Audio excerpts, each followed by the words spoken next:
નમસ્તે વિદ્યાર્થી મિત્રો, ધોરણ 10 આવતા મહિને તમારી પ્રથમ પરીક્ષા શરૂ થશે। તમે ગુજરાતની કોઈ પણ સ્કૂલમાં હશો વિદ્યાર્થી મિત્રો, હું તમને જે મોસ્ટ ઇમ્પોર્ટન્ટ પ્રશ્ન કહીશ એનામાંથી જ તમારું પેપર આવશે। આપણે વિદ્યાર્થી મિત્રો ગણિતનું સોલ્યુશન જોતા હતા, વિભાગ બી એના બધા જ વિડીયો અપલોડ કરી દીધા છે। કયા ચેપ્ટરમાંથી કયા પ્રશ્નો આવશે બધા ચેપ્ટરના વિદ્યાર્થી મિત્રો મેં તમને 6 થી 7 મોસ્ટ ઇમ્પોર્ટન્ટ પ્રશ્ન આપ્યા છે તમારા સ્વાધ્યાયના અને ઉદાહરણના, એનામાંથી જ પૂછાશે। આજે આપણે જોવાના છે વિદ્યાર્થી મિત્રો વિભાગ સી ચેપ્ટર નંબર 3 દ્વિચલ સુરેખ સમીકરણ યુગ્મ। એમાં વિદ્યાર્થી મિત્રો આ ચેપ્ટરમાંથી 3 પ્રકારના દાખલા તમારે કરવાના છે, લોપની રીત, આદેશની રીત અને વિદ્યાર્થી મિત્રો 3 શરતો। આ 3 દાખલામાંથી કોઈ પણ 2 દાખલા પૂછાશે। કયા મોસ્ટ ઇમ્પોર્ટન્ટ દાખલા છે એ પણ વિદ્યાર્થી મિત્રો હું તમારી સાથે શેર કરું છું। તમારે શું કરવાનું છે, આ તમારી ચેનલ છે વિદ્યાર્થી મિત્રો, તો સબસ્ક્રાઇબ હજી સુધી ના કર્યું હોય તો નમ્ર વિનંતી કરું છું।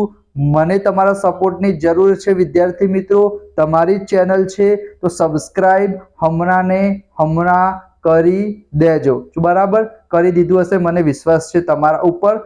તમે સ્ક્રીનશોટ લેતા રહેજો વિદ્યાર્થી મિત્રો સાથે। ધોરણ 10 ગણિત પ્રથમ પરીક્ષા ચેપ્ટર નંબર 3 મોસ્ટ આઈએમપી માત્ર પ્રથમ પરીક્ષા માટે પણ નહીં, તમારા બોર્ડના પેપરમાં પણ પૂછાશે અને પૂછાશે જ। શું પૂછાશે અહીંયા જુઓ, તમને વિદ્યાર્થી મિત્રો 2 સમીકરણ આપેલા હશે, તમને આવડતું હશે છતાં ફટાફટ હું રિવિઝન કરી દઉં। 2 સમીકરણ આપેલા હશે અહીંયા, જેમ કે હું તમને બતાવું તો અહીંયા આ 2 સમીકરણ આપેલા છે, તો તમારે સૌથી પહેલા શું કરવાનું, આ 2 સમીકરણ ઉપરથી a1/a2 b1/b2 અને c1/c2 શોધી દેવાનું। પહેલા સમીકરણમાંથી આપણને a1 b1 c1 મળશે, બીજા સમીકરણમાંથી a2 b2 c2 મળશે। a1/a2 b1/b2 c1/c2 શોધી દીધું। 3 માર્ક્સમાં આ દાખલો તમારી પરીક્ષામાં બોર્ડમાં પણ પૂછાઈ શકે છે, પ્રથમ પરીક્ષામાં પણ પૂછાઈ શકે છે। તો સૌથી પહેલા 2 સમીકરણ ઉપરથી તમારે શું શોધી દેવાનું, a1/a2 b1/b2 c1/c2। એના પછી તમે આનો સ્ક્રીનશોટ લઈ લો વિદ્યાર્થી મિત્રો।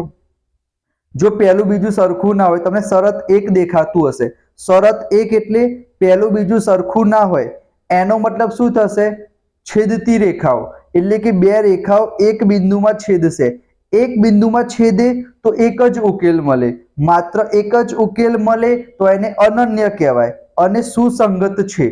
તો આનામાંથી એ લોકો કંઈ પણ પૂછી શકે વિદ્યાર્થી મિત્રો, કેટલા ઉકેલ મળશે, સુસંગત છે કે નહીં, છેદતી રેખાઓ એક બિંદુમાં છેદશે, 4 થી 5 રીતે પૂછાઈ શકે પહેલી શરત। બીજી શરત શું છે, a1/a2 b1/b2 c1/c2 ત્રણે 3 સરખું હશે, ત્રણે 3 સરખું હશે તો એક રેખાની ઉપર બીજી રેખા મળશે, એટલે કે સંપાતી રેખા મળશે। તો આમાં તો અસંખ્ય બિંદુ હશે, તો અસંખ્ય બિંદુ હોય એટલે કે અસંખ્ય ઉકેલ, અસંખ્યને તમે અનંત ઉકેલ પણ કહી શકો અને સુસંગત છે। એક ઉકેલ મળે તો પણ સુસંગત, બહુ બધા ઉકેલ મળે તો પણ સુસંગત। અને ત્રીજી કન્ડિશન કઈ છે, પહેલું બીજું સરખું હશે, એટલે કે a1/a2 અને b1/b2 સરખું હશે પણ c1/c2 સરખું નહીં હોય। તો સમાંતર રેલવેના 2 પાટા કેવા હોય એવા, છેદશે નહીં, છેદે નહીં તો સુસંગત નથી, કારણ કે ઉકેલ નથી મળતો। તો આનામાંથી 3 માર્ક્સમાં 2 માર્ક્સમાં તમારી પરીક્ષામાં પૂછાઈ જાય। બરાબર, એક મેં તમને કહી દીધું, હું તમને ઉદાહરણ પણ આપી દઉં। જો જેમ કે અહીંયા તમે જોઈ શકો છો 2 સમીકરણ આપેલા છે, આ 2 સમીકરણ આપેલા છે, તો એ 2 સમીકરણ ઉપરથી સૌથી પહેલા a1/a2 b1/b2 અને c1/c2 શોધી દીધું। પહેલું બીજું જોવા જાઓ તો સરખું નથી, સરખું નથી તો કેવી રેખાઓ મળશે, છેદતી રેખાઓ, છેદતી રેખાઓ મળે તો સુસંગત કહેવાય। એના સિવાય બીજું આ પ્રમાણે પૂછાઈ જાય। બરાબર, એક મેં તમને કહી દીધું। એના સિવાય એક આદેશની રીત પૂછાશે, તો સૌથી પહેલા આપણે આદેશની રીત સમજીએ વિદ્યાર્થી મિત્રો। તો આદેશની રીતમાં હું તમને શોર્ટમાં સમજાવી દઉં વિદ્યાર્થી મિત્રો, આદેશની રીતમાં શું હશે। આદેશની રીત કે લૂપની રીત કે, જો તમને આદેશની રીત કે વિદ્યાર્થી મિત્રો તો પણ 2 સમીકરણ આપેલા હશે, લૂપની રીત કે તો પણ 2 સમીકરણ આપેલા હશે। હું તમને 2 થી 3 સ્ટેપ કહું છું, એને તમારે ફોલો કરવાના। જો તમારી પરીક્ષામાં આદેશની રીત પૂછાય તો તમારે શું કરવાનું, તમારી પાસે જે બે સમીકરણ હશે એ બે સમીકરણમાંથી તમે કોઈ પણ એક સમીકરણ લઈ શકો. જેમ કે અહીંયા મેં બીજું સમીકરણ લીધું, તમે પહેલું સમીકરણ પણ લઈ શકો. બે માંથી કોઈ પણ એક સમીકરણ લેવાનું અને એનામાંથી x અથવા y ને કરતા બનાવી દેવાનો અને એને નામ આપી દેવાનું સમીકરણ નંબર 3. અહીંયા આપણે બીજું સમીકરણ લીધું, x ને કરતા બનાવી દીધો, તો જે x ની કિંમત મળી એને સમીકરણ 1 માં મૂકી દેવાની, ખતમ. જો પહેલા તમે પહેલું સમીકરણ લો તો પહેલા સમીકરણમાંથી x ની કિંમત બીજામાં મૂકવાની અને બીજું સમીકરણ લો તો એનામાંથી x ની કિંમત પહેલામાં મૂકવાની. બસ એટલું જ કરવાનું છે. તમે અહીંયા આપણે બીજું સમીકરણ લીધું તો x ની કિંમત કેટલી મળી, તમને દેખાય છે 3 - 2y. તો પહેલા સમીકરણમાં જ્યાં x દેખાય ત્યાં 3 - 2y લખી દેવાના, તો તમને y ની કિંમત મળી જશે. અહીંયા તમે જોઈ શકો છો y ની કિંમત મળી જશે, તમે સાદું રૂપ આપશો તો બસ જે y ની કિંમત મળી એને તમારે સમીકરણ 3 માં મૂકી દેવાની. પહેલામાં મૂકો, બીજામાં મૂકો, ગમે ત્યાં મૂકો ચાલશે, પણ આપણે સમીકરણ 3 માં મૂકવાની, તો x ની કિંમત મળી જશે.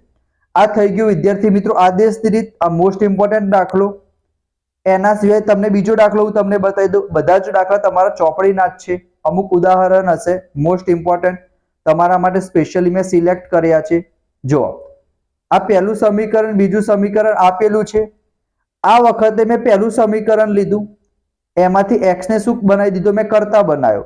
આ +5y ડાબી બાજુથી જમણી બાજુ આવ્યા તો -5y થઈ ગયા અને 3 ગુણાકારમાંથી ભાગાકારમાં જતા રહ્યા. પહેલું સમીકરણ લીધું, x ને કરતા બનાવ્યો, એ ક્યાં મૂકવાનું, બીજા સમીકરણમાં મૂકવાનું. અહીંયા બીજા સમીકરણમાં જ્યાં x દેખાય છે ત્યાં આ x ની કિંમત મૂકી દેવાની. હું તમને બતાવું, જો જ્યાં x દેખાય છે વિદ્યાર્થી મિત્રો એ x ની જગ્યાએ આપણે કિંમત મૂકી દીધી સમીકરણ 3 ની. એને સોલ્વ કરશો, સાદું રૂપ આપશો, લસા લેશો તો તમને y ની કિંમત મળી જશે. બસ એ y ની કિંમત તમારે ફરીથી સમીકરણ 3 માં મૂકવાની, x ની કિંમત મળી જશે. બરાબર. તો આ હતું વિદ્યાર્થી મિત્રો તમારું આદેશની રીત. હજી એક દાખલો તમે જોઈ લો આદેશની રીતનો. આ બે સમીકરણ આપેલા છે, આપણે ફરીથી બીજું સમીકરણ લીધું. તમે x ની જગ્યાએ y ને પણ કરતા બનાવી શકો. અહીંયા મેં y ને કરતા બનાવ્યો, તો બસ તો બીજું સમીકરણ લીધું તો y ની કિંમત ક્યાં મૂકવાની, પહેલા સમીકરણમાં. જો અહીંયા પહેલા સમીકરણમાં કિંમત મૂકી આપણે તો x ની કિંમત મળી ગઈ અને એ x ની કિંમત ત્રીજા સમીકરણમાં મૂકો એટલે તમને y ની કિંમત મળી જશે. તો 3 દાખલા મેં તમને કીધા. એના સિવાય આ દાખલો પણ સારો છે, પોઈન્ટ વાળો. પોઈન્ટ જોઈને ગભરાઈ નહીં જવાનું વિદ્યાર્થી મિત્રો, સ્વાધ્યાયનો જ દાખલો છે.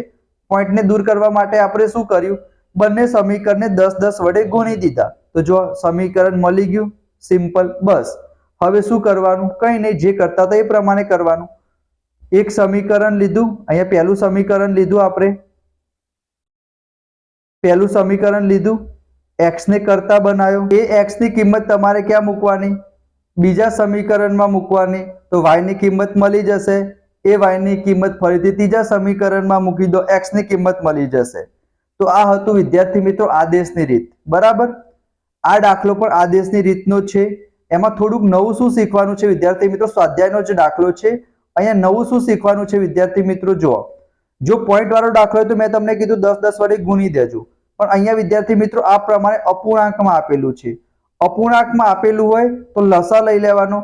લસા લઈ લેશો તો શું થશે વિદ્યાર્થી મિત્રો, આ નીચેનો જે લસા છવાયો કટ થઈ જશે. તો તમને આ રીતના એક જ લાઈનમાં સમીકરણ ફેરવી દેવાનું. એક સમીકરણ તો એક જ લાઈનમાં આપેલું હતું તો વાંધો નહીં, આ બીજું સમીકરણ ઉપર નીચે અપૂર્ણાંકમાં આપેલું હતું તો એને આપણે લસા લઈને એક લાઈનમાં ફેરવી દીધું. એના પછી જેવું કરતા હતા એવું આપણે કરવાનું. તમારે સ્ક્રીનશોટ લેવો હોય તો લઈ લેજો વિદ્યાર્થી મિત્રો, આ સ્વાધ્યાયનો જ દાખલો છે. બરાબર. અહીંયા તમે જોઈ શકો છો. એના પછી આ વિદ્યાર્થી મિત્રો લોપની રીત છે, એ હું તમને બીજા વિડીયોમાં કહીશ. બરાબર. લોપની રીતમાં આપણે શું કરવાનું બીજા ભાગમાં કહીશ. તો તમારે શું કરવાનું છે, વિડીયોને લાઈક કરજો, ચેનલને સબસ્ક્રાઇબ કરજો, દોસ્તો સાથે શેર કરજો. અલગથી પ્લેલિસ્ટ બનાવેલી છે, એમાં બીજા બધા વિડીયો તમને મળી રહેશે. મળીશું નેક્સ્ટ વિડીયોમાં. ત્યાં સુધી જય Shri Krishna, Radhe Krishna. Thank you so much. જય હિન્દ, જય ભારત.